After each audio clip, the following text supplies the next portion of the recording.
সুদূর যুক্তরাজ্যে বসেও এই বাংলাদেশকে নিয়ে ভাবছেন, এই বাংলাদেশের কৃষি ব্যবস্থাকে কিভাবে আরো উন্নত করা যায়, এই বাংলাদেশের শিক্ষা ব্যবস্থাকে কিভাবে উন্নত করা যায়।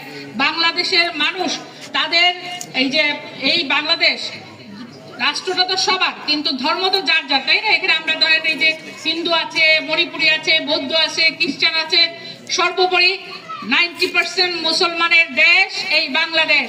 সবাইকে নিয়ে একটি সুন্দর বাংলাদেশ গড়ার জন্য তিনি দিন রাত পরিশ্রম করছেন। সেখানে আপনাদের সকলের সমর্থন লাগবে, সহযোগিতা লাগবে।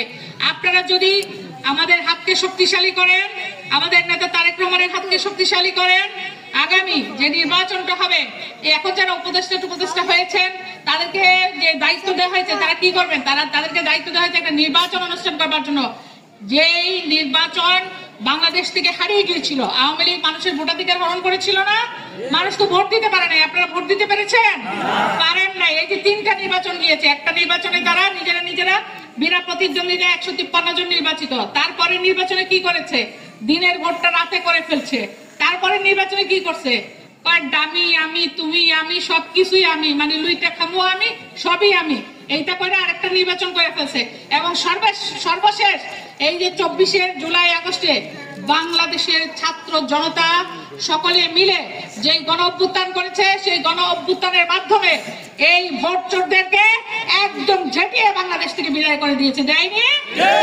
এখন এই বাংলাদেশের মানুষের যে ভোটাধিকার তারা হরণ করেছিল, সেই জন্য একটি সুন্দর নির্বাচনের ব্যবস্থা করতে হবে।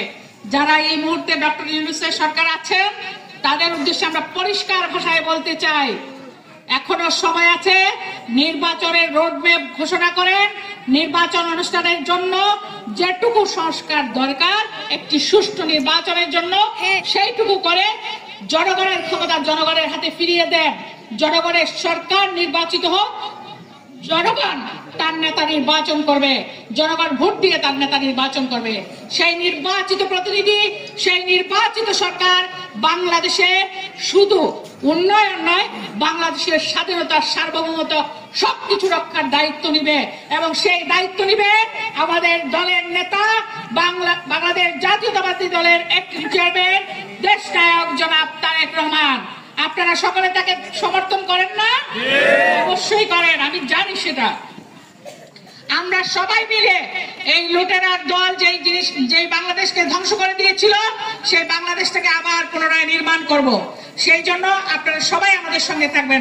আপনারা সকলে 2 হাত তুলে দেখান তো যে আপনারা আমাদের সঙ্গে আছেন, আপনারা বাংলাদেশ জাতীয়তাবাদী দলের সঙ্গে আছেন। সবাইকে অনেক অনেক ধন্যবাদ। আপনারা শেষ পর্যন্ত আমাদের সঙ্গে থাকবেন, একটি নির্বাচন অনুষ্ঠান হওয়া পর্যন্ত আমাদেরকে সহযোগিতা করবেন সার্বিকভাবে। এবং নির্বাচন অনুষ্ঠানের পরেও আপনাদের সহযোগিতা লাগবে, কারণ কোন জায়গায় কি উন্নয়ন করতে হবে, কোন জায়গায় কৃষকের লাগবে, কোন জায়গায় শিক্ষা সেক্টরে লাগবে, কোন জায়গায় অর্থনৈতিক সেক্টরে লাগবে, কোন জায়গায় নারীদের সুরক্ষার জন্য লাগবে, সেগুলো সেখানকার জনগণই বলে দিবে যে এই জায়গায় আমাদের এই কাজগুলো করতে হবে। এবং আপনাদের সহযোগিতা নিয়েই আমরা কাজগুলো সম্পন্ন করব। এতক্ষণ ধৈর্য ধরে এই সকল নেতৃবৃন্দের বক্তব্য শুনবার জন্য আপনাদের সবাইকে অনেক অনেক ধন্যবাদ।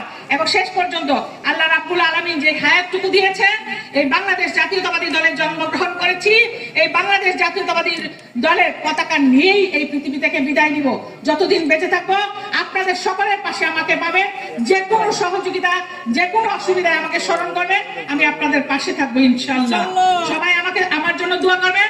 আমি আপনাদের মেয়ে, আমাকে সকলে চিনেন কিনা আমি জানি না, না চিনলেও আমি পরিষ্কার করে বলতে চাই, আমি আপনাদের মেয়ে। এই মাটিতেই আমি জন্মগ্রহণ করেছি, এই মাটিতেই আলো বাতাসে বেড়ে উঠেছি, এই মাটির আলো হয় আমি বড় হয়েছি। এখানে শিক্ষা প্রতিষ্ঠানে আমি শিক্ষা গ্রহণ করেছি, এই রাজারবাজার স্কুলে, এই সুখদেবপুর প্রাইমারি স্কুলে, এখান থেকেই আমার বেড়ে ওঠা। এখান থেকেই পরবর্তীতে আমি ঢাকা বিশ্ববিদ্যালয়ে গিয়েছি, সেখানে পড়াশোনা করেছি, ছাত্র রাজনীতি করেছি, এখন জাতীয় রাজনীতি করছি।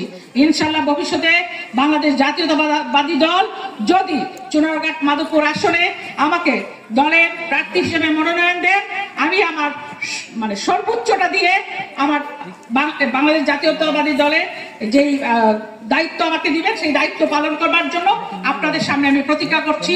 আমৃত্যু আমি এই দলের একজন কর্মী হিসেবে বেঁচে থাকতে চাই। সবাই ভালো থাকবেন, সুস্থ থাকবেন। বাংলাদেশ জাতীয়তাবাদী দল জিন্দাবাদ। শহীদ জিয়া অমর হোক।